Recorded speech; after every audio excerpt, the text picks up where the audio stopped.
I'm rich, or at least I'm not poor.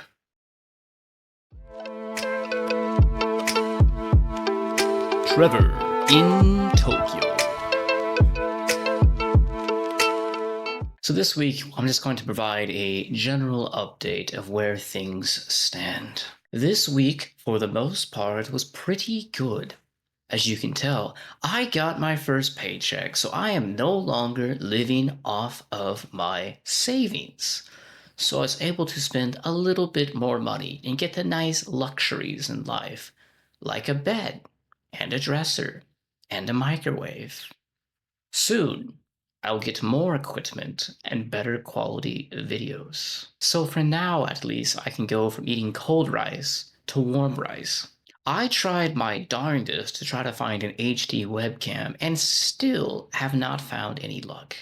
I went to the secondhand store, I went to the photo store, I went to the gaming store, I went everywhere I could find, and I couldn't find any cameras that were more than 720p.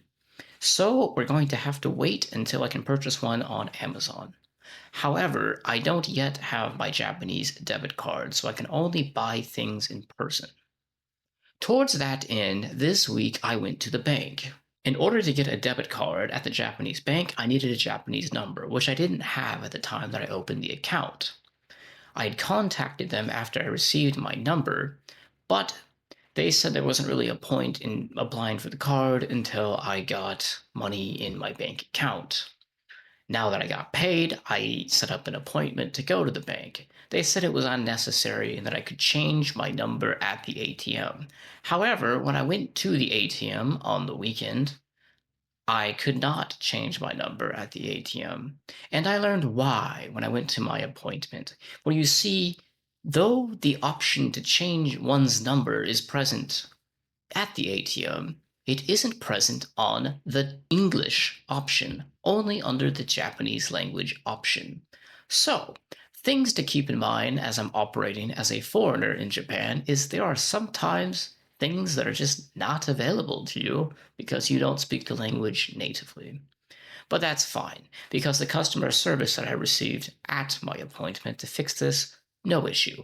And while I was there, I figured I might as well actually apply for my debit card. So I did. The process took about an hour to go through, filling out all the forms back and forth with the teller to make sure that I didn't do something wrong and that they would just fail my application on the spot. But we managed to get through it.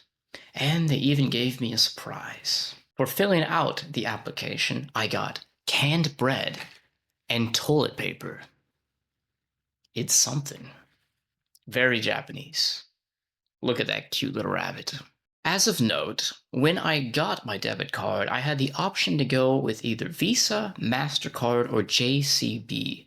Now, I hadn't heard of JCB at the time, but it's apparently the international bank Japan has and uses for processing their cards.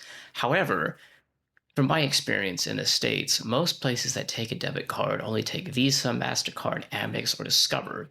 So I figured if I was going to use my card abroad on an international trip for work or the like, I would like to be able to have something that I have more confidence in actually processing in a different country. Unfortunately, there was different options and different points that I could get for each choosing a Visa versus a MasterCard versus JCB. And JCB had a pretty nice option of 1% cash back for all purchases made on Amazon.jp. So, considering I'm going to have to make a bunch of purchases on Amazon, it would have been nice to get a 1% back. But I guess I get 1% back at Lawson's, which is a different convenience store that I haven't gone to yet in Japan.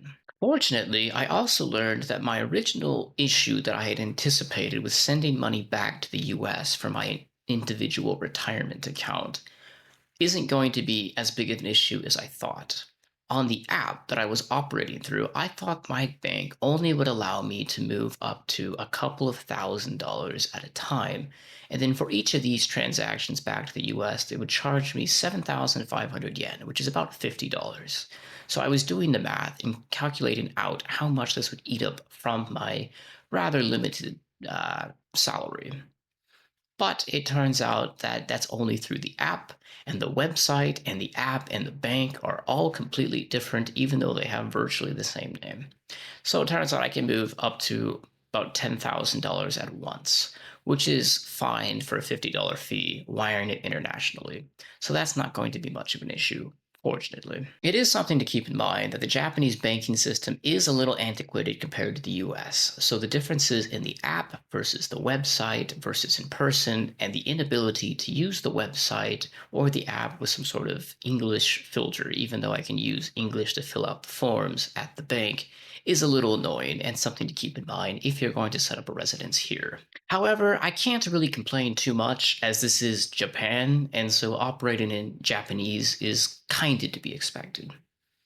If anything else, it's a good opportunity for me to practice what little Japanese that I do know. On the other venues, other than the bank, I have been quite apt at using my Japanese, since is when I got my bed and my dresser scheduled for delivery. I had a huge issue last time, as you could probably tell from my previous video, but this time the process was quite smooth. I knew my jusho, my address, I knew my denwa bango, my phone number, and I had my residence card with me, so he just filled out the address for the delivery. I also was free on the date that he proposed, which is either Saturday or Sunday next week. And so I could say, when do you want the delivery? Itsumo, whenever is fine with me. I'll be living here next weekend, so any time is fine. And I'll be happy to get off my air mattress, I'll tell you that. The price for the bed and the dresser together was not bad. Including delivery, the price was 13,000 yen, which corresponds to about $80 for a bed, a mattress, a dresser, and the delivery fee.